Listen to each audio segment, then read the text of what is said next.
দেখেন বর্তমানে আমাদের বাংলাদেশে বিশেষ করে সিনেমা হলের অনেক ভিলেন আছে, কি আছে, অনেক ভিলেন আছে, নায়ক নায়িকা আছে যারা কি করে প্রতি বছর হজে যায় এবং তারা মক্কাতে গিয়ে ছবি পোস্ট করে, এরকম আছে না নাই, পোস্ট করে এবং তারা অনেক সময় দেখা যাচ্ছে লাইভে এসে বলে যে আমি আমার চরিত্রটা খারাপ হতে পারে, আমার এই খারাপ চরিত্র অভিনয় করি কিন্তু আমার মনটা এত খারাপ না। নাউজুবিল্লাহ মিন যালিক।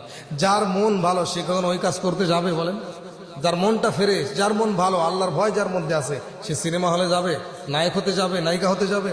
সম্মানিত হাজির, এর জন্য হারাম টাকা দিয়ে, সুদ ঘুষের টাকা দিয়ে হজ করলে কোনোভাবে এটা কবুল হবে না। নবীজি হাদিসের মধ্যে বলেন, লা ইয়াদখুলুল জান্নাতা জাসাদুন গুযিয়া বিল হারাম।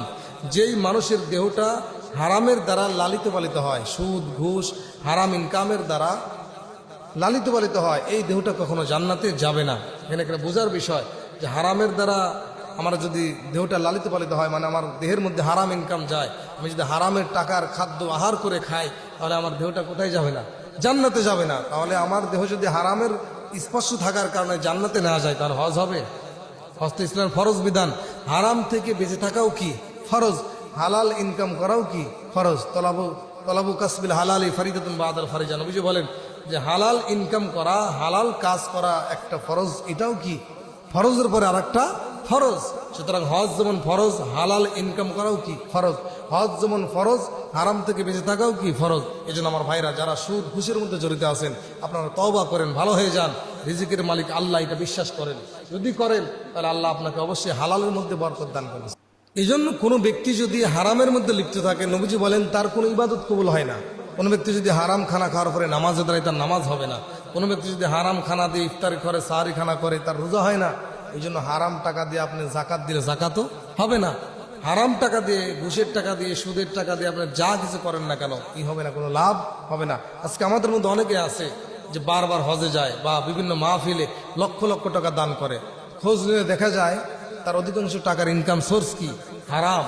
আপনি হারাম টাকা দিয়ে বাহাবা নেওয়ার জন্য, প্রশংসা নেওয়ার জন্য আপনি যত বড়ই হাজি হন না কেন, যত বড় দানবীর হন না কেন, এটা আল্লাহর দরবারে গ্রহণযোগ্য হবে না। কেননা নবীজি সবসময় বলছেন তোমরা হারাম থেকে বেঁচে থাকো।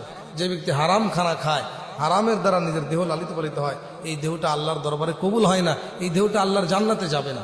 যেন আপনি যদি হারাম থেকে বেঁচে থাকতে না পারেন, আপনি কিসের হজ? আপনাকে হারাম থেকে বাঁচুন, হালাল ইনকাম করুন। আল্লাহ তাআলা আপনার উপরে জোর করে চাপায় দেয় নাই যে তোমার সামর্থ্য থাকলেও হজ করতে হবে, না থাকলেও হজ করতে হবে। আল্লাহ তাআলা বলেন লা ইকাল্লিফুল্লাহু নাফসান ইল্লা উসাহা। আমি সামর্থ্যের বাইরে কোনো মানুষের উপরে কিছু চাপায় দেই না। যেন আপনার ইনকাম হালাল, আপনি সুদ খান, আপনি ঘুষের মধ্যে জড়িত, আপনাকে হজ করতে কে বলছে? আপনার হজ কখনোই হবে না। সুদ খাওয়া, ঘুষ খাওয়া, হারাম টাকায় লালিত পালিত হওয়া, এরকম মানুষ যদি হজে যায় 100 বার হজ করলে হজ কি হবে না? কবুল হবে না। এই জন্য আল্লাহ তাআলা আমাদের সকলকে হালালের উপরে চলার তৌফিক দান করুন, হারাম থেকে বেঁচে থাকার তৌফিক দান করুন। সম্মানিত হাজিরিন, হারাম ইনকাম করে আপনি যত টাকার সম্পদের পাহাড় গড়েন না কেন, হাসরের ময়দানে এই হারাম ইনকামের সম্পদ সাপের আকৃতি ধারণ করে আপনাকে সবল মারতে থাকবে। ওই দিন আপনি বুঝতে পারবেন যে দুনিয়াতে সামান্য সুখের জন্য আমি কি করেছিলাম, হারামের মধ্যে লিপ্ত ছিলাম। একটা সিগনেচার দিয়ে লক্ষ লক্ষ টাকা ইনকাম করেছিলাম, মানুষের কাজে অনেক প্রভাবশালী আমি ছিলাম, কিন্তু আজকে মরণের পরে আমার কি উপায় নাই। এই জন্য আল্লাহ তাআলা যেন আমাদের সকলকে সুদ ঘুষ থেকে, হারাম ইনকাম থেকে আল্লাহ আমাদের বেঁচে থাকার তৌফিক দান করেন। হালাল টাকা দিয়ে হজের নিয়ত করেন, ইখলাসের সাথে যদি নিয়ত করতে পারেন, আল্লাহ অবশ্যই আপনাকে কি দান করবেন? তৌফিক দান করবেন। আর যদি তৌফিক না হয়, আপনার হজের কি নাই? দরকার নাই। কিন্তু আপনি হারাম টাকা দিয়ে হজ কেন করবেন? ঘুষের টাকা দিয়ে, সুদের টাকা দিয়ে হজ কেন করবেন? আল্লাহ আপনাদের সবাইকে, আমাদের সকলকে সুদ ঘুষ হারাম থেকে বেঁচে থাকার তৌফিক দান।